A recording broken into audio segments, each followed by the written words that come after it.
Hello and welcome. My name is Alejandro Rourke, and I'm the Executive Director for Hispanic Technology and Telecommunications Partnership. HTTP is a CEO roundtable of 16 of the country's oldest and largest Latino civil rights organizations who work in coalition to promote access, adoption, and the full utilization of technology and telecommunications resources by the Latino community across the United States. Through our community engagement, congressional education, and by serving as a national voice for Latinos in tech and telecom policy, HTTP member organizations work to support the social, political, and economic advancement of Americans of Latino descent by facilitating access to high-quality education, economic opportunity, and effective healthcare through the use of technology tools and resources. Today, having broadband access is inextricably linked to our health, well-being, and economic security, and this is especially true for the Latino community, for Black and Indigenous communities of color, as well as rural and low-income households or families who are experiencing economic hardship because of the coronavirus and who face compounding obstacles to establishing and sustaining a reliable at-home broadband connection. Central to the solution of bridging the digital divide is our ability to extend broadband infrastructure to every home at an affordable price. Today, I have the pleasure of welcoming John Spalter, President and CEO of USTelecom, the Broadband Association, to what I'm lovingly calling our kitchen table conversations. So USTelecom works to bring together broadband and technology innovators to create opportunities to compete, grow, and thrive through the power and promise of connectivity. Jonathan, thank you so much for joining us today. I really appreciate your time. Alejandro, it's a real honor. It's actually a privilege to be able to be with you and to support and share your mission in HTTP, and to thank you and all of your partners in really advancing what is such a critical mission, which is connecting all of us in our society to the future of connectivity, and to do it in ways that are going to promote more inclusion and diversity and opportunity for everybody. 100%. So, Jonathan, you've built your career building innovative technology, mobile, internet, and research companies in the US, Asia, and Europe. You've also served as the Chief Information Officer for the US Information Agency, and currently serve, like I mentioned, as the President and CEO of USTelecom. So your experience is really kind of giving you a unique insight to both the transformative power of technology and innovation and the role that it plays in our lives, and access to decision-making tables that work to shape the future of everything as we know it. Do you mind sharing a little bit about your background, your passion for tech and telecommunications policy, and what you're hoping to accomplish during your tenure as CEO of USTelecom? Well, I will try with some humility. I've had a lot of blessing in my career, not only having the opportunity to work in the public sector in service of previous administration on the national security side, in technology for President Clinton and Vice President Gore. We worked at the early days to advance the opportunity that the global information infrastructure, the internet, would bring to American prosperity and American development. It was really exciting. And I took the lessons that I learned there, both in technology management and in policy, and went into the private sector in trying to build some of the very internet opportunities that we were trying to advance at a policy level during the Clinton administration. I moved to Europe, became CEO of internet enterprises, worked across Asia and Europe. I then went to California and similarly became CEO of some really exciting internet-based enterprises, including one that was founded by the creators of Napster. Through it all, I really learned about the extraordinary role that effective government policymaking can play in extending the opportunities that our internet and technology can bring if we get it right.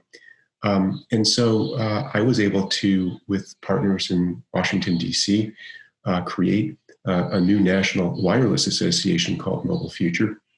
And that led to an opportunity to come to USTelecom, the Broadband Association.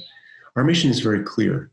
We're all about trying to create opportunities and incentives for our nation's broadband providers to work in partnership with government and the broader technology ecosystem to deliver the promise that broadband technology we know, specifically in this time of of challenge this national health emergency that we're navigating can bring to us all.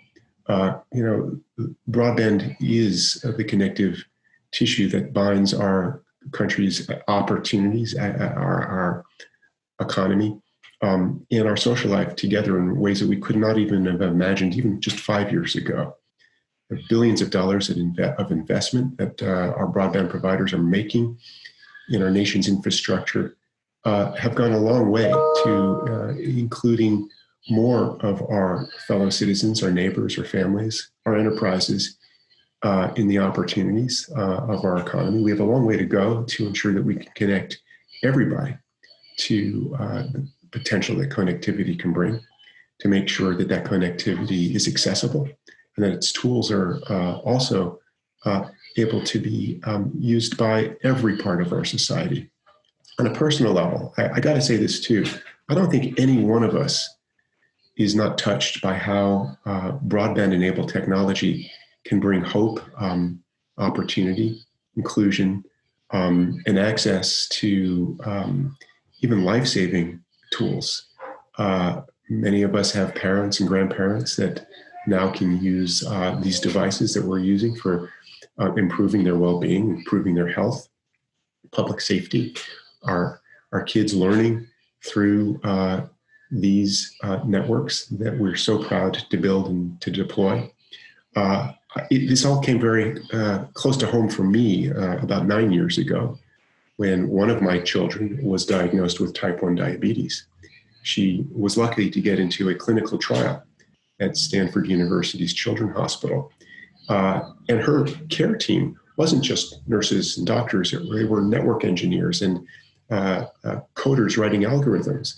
Broadband has become an essential feature for my daughter's ability to lead a healthy, connected life where she can interact with the cloud, with her endocrinologists that can autonomously regulate her insulin levels. And as a result, broadband is the best chance that my daughter and hundreds of thousands of other children and adults across our country have to actually being able to lead healthy lives. We need to focus on creating sound policies and pathways that will enable more broadband access, broadband affordability, and universal connectivity. So it's not just about playing games and having this type of communication. These technologies are delivering real life solutions for our communities, for our families, our parents, and our children. And I know that personally. Yeah. So thank you for that. I think, we're featuring these conversations as a part of our Digital Inclusion Summit. And so I think when we talk about digital inclusion, the term itself kind of clearly conveys the idea that there are people and places that have been historically excluded from the benefits of the digital opportunity, right? So from your perspective, do you mind sharing how you think we got here, right? Who do you think is the most impacted? And how are you working with industry and policymakers to establish more inclusive connectivity policies to expand access to digital tools and digital opportunity? Sure, and it's such an important question, perhaps never more important, as we understand that our lives without broadband are limited lives, and our lives that are put at great risk, especially as we're traversing this challenge of a pandemic, where we know that it's often been those that have been left behind or left out that are most vulnerable. One of the great joys I have in my professional life is I get to work with companies and our members at USTelecom who are in the business of creating opportunities and are trying to do everything they can to connect communities everywhere, no matter what, no matter where. But we all know that the adoption rate of some of our digital tools, access to some of our digital infrastructure is lower in minority and low-income communities. And this is attributed to, I think, embedded structural and even systemic reasons. Affordability, digital literacy, lack of access to computers and to networks have been driving this challenge. And the numbers, are sobering. We know that 34% of Black adults, 39% of Latino adults, and fully 47%, almost half of those who are living on tribal lands don't have home broadband connections. Now, those are numbers that need to be solved. In comparison, 21% of white adults don't have broadband at home. We need to do better. We need to roll up our sleeves and link our arms to come up with new policy frameworks that will envision, ways to really truly invest at the necessary levels in our nation's infrastructure, that will find pathways to ensure that those who are excluded or left behind, who are not included in our digital future, because of issues of income, affordability, access, that we can solve those problems. I think that these solutions are there. I know that we are at a rare moment of bipartisan agreement that we need to move forward in creating a more digitally inclusive society. The problem is that we still are doing more talk than walk.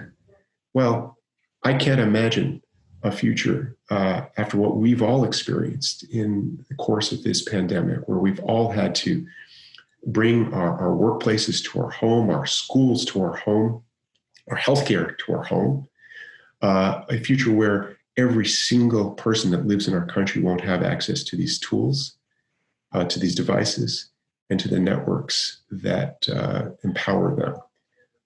If not now, when?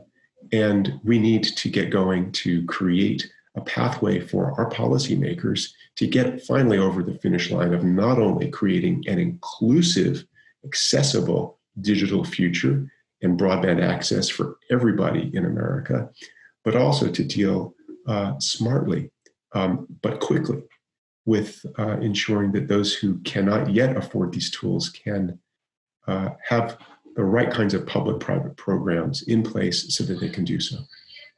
Yeah. So I think that you kind of brought up the point of the kind of how our lives have transformed during the COVID-19 health crisis. So COVID-19 has really proved itself to be a perfect case study for what could and did go wrong, and really exposed the depths of the digital divide for Latino, Black, Indigenous communities of color, people living in rural or underserved parts of the country. And COVID-19 has also tested the resiliency of our telecommunications networks. So, could you share with us a little bit about how our broadband infrastructure has fared in comparison to other parts of the world? And how have our nationwide broadband providers responded during the pandemic to help ensure that every home has the possibility of a digital connection? We have been living through an unprecedented period of our nation's history, of our lives, both on a practical basis and how we actually interact with our economy, our society, our schools, our hospitals, but also just on a society-wide basis. One of the great stories that I think will be told about how we as a nation responded to this pandemic was when we needed it most, our broadband providers, because of their foresight in making the sufficient investments in ensuring we will have strong, resilient networks, we were able to literally close down our traditional economy where we would work in our offices and move home. And we were able to rely successfully on the integrity and the resilience and the strength of our networks. We saw incredible spikes across network usage in our homes across the country, as much as 30% higher than normal. But one of the most remarkable testaments to, I think, the effectiveness of the innovation and the investment that we've been able to make as a society and as providers in our networks was that our internet was able to thrive, was able to withstand these increases in usage. And we were able to do so in ways that really did outpace the kinds of resiliency and sustainability of networks across the world, which in comparison have evolved under regulatory frameworks that were much more restrictive, that didn't create the same kind of incentives to be permissive about the levels of innovation and investment that's required to ensure that our networks can withstand these types of extraordinary moments, and can work and serve us and our families and our enterprises, not only in good times, but in bad times. But again, this didn't happen by accident. Our networks performed, and they continue to perform extremely well, with a lot of extra capacity to allow all of us to continue to work and to learn, connect with our friends and loved ones online. But the reason that this has been able to happen is because our networks, our network providers, USTelecom members, been able to invest close to around $80 billion annually in our nation's network infrastructure. And one of the drivers of that ability to make those levels of investment is because we've had bipartisan, progressive, forward-looking policy frameworks that have really sought to encourage permissive innovation, that have tried to lower the barriers to investment and to create incentives for our companies, our private enterprises, to continue to do this work. The same can't be said with other regulatory models, and I think the results have been pretty clear. That where there has been greater regulatory oversight of network architecture and deployment, there's been less performance. On the other side of it, we've seen great performance here, I think correlated to the fact that we've had the right size kinds of regulatory frameworks, the lighter touch, smart regulatory frameworks that have enabled that work. Still have a lot of work to do. We still have a lot of regulatory barriers that we need to machete through to increase our ability to deploy networks more quickly, and to do so more ubiquitously. We're rolling up our sleeves as an association to do that work, to work with all parts of the political spectrum at this moment where everybody understands the critical importance that broadband brings to our lives, to ensure that we can have the permissionless innovation that makes our broadband networks thrive and succeed and evolve.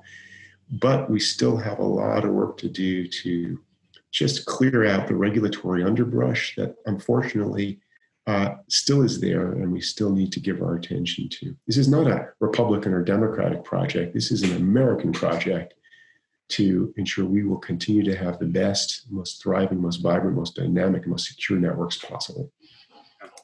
100%. And I just think that even with all that private investment, we're still at a place in our country history where not everybody yet is able to either afford or have access to broadband infrastructure. So when we think about kind of achieving the goal of full digital inclusion and universal broadband adoption, I believe that it'll take a collaborative, integrated approach with policymakers, private industry, and specifically in partnership with local communities. So I'd love to get your perspective about, are there some specific steps that Congress or regulators or broadband providers can take, and that digital advocates can support at the community level to ensure that we're delivering real solutions for diverse communities or historically disconnected communities across the country?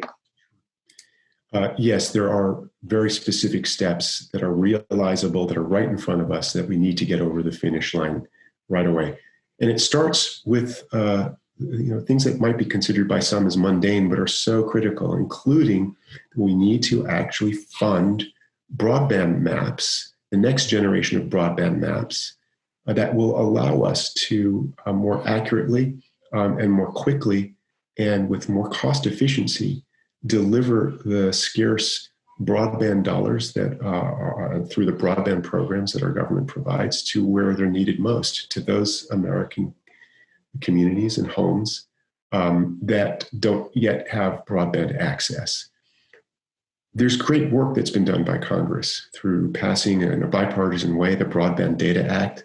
Our Federal Communications Commission also is advancing efforts to evolve our broadband maps, and along the same lines, we are proud at USTelecom to have played a role in working around the country to actually develop a new methodology that has become the anchor for this new mapping approach. But what we need now, this year, is for Congress to do the important work of funding those maps so that they can be deployed and scale and allow us to get our dollars out the door more quickly and more accurately to serve Americans. Second, we need to really think through whether the kinds of public-private partnerships that were created about 25 years ago to advance more broadband connectivity, communications connectivity through programs like Universal Service Funds are adequate to the task today. Are the design principles that were created 25 years ago relevant in an environment where we still have too many people that have been left behind in the digital divide, where we haven't really been able to get to the digitally inclusive future that we must have? We believe that we can take positive and practical steps to really think through how we can modernize and reinvent and make more purposeful and more efficient programs like Lifeline and E-rate and other mechanisms that exist to address our low-income communities, our schools, our anchor institutions, connect those who have not yet been able to get the right level of broadband connection in our higher cost, more rural communities. We can take positive steps to create a more digitally inclusive future. It will require us to be as innovative and thoughtful in our public policy frameworks as we've been trying to be in developing and designing and deploying the next generation of innovative networks. I'm not one that believes that government can't stand up and step up to the challenge of meeting these goals. I think government can also roll up its sleeves and be as innovative as the technology and broadband providers that they're creating policy frameworks for. But there's a fierce urgency of now, and we need to get going on these projects, and we need to do so with broader coalitions of like-minded voices, not only technology enterprises and associations, but all parts of our national civil society. They need to stand up together and say the time is now to ensure that we can have an inclusive broadband future for everybody in America, no matter where they live, no matter what color of their skin, what station of their life. And we need to do so in a bipartisan manner that's adequate to the task at hand. Yeah. So, Jonathan, I really just want to thank you personally for your thoughtful leadership, I think for your collaborative approach to these issues, and for taking the time to join us today for such a great conversation. So to everyone that is joining from home, please make sure to follow at Jonathan Spalter and USTelecom on Twitter. I will make sure to link the information in the video description below. And please also make sure to follow HTTP on our social channels at HTTP Policy to be the first to hear about our upcoming conversations presented as a part of this year's Digital Inclusion Summit. Jonathan, thank you again. And until then, to everybody watching, remember to tune into the conversation, speak out, stay connected, because the future needs your help. Thank you so much. Thank you so much, Alejandro. Thanks, Jonathan. My pleasure.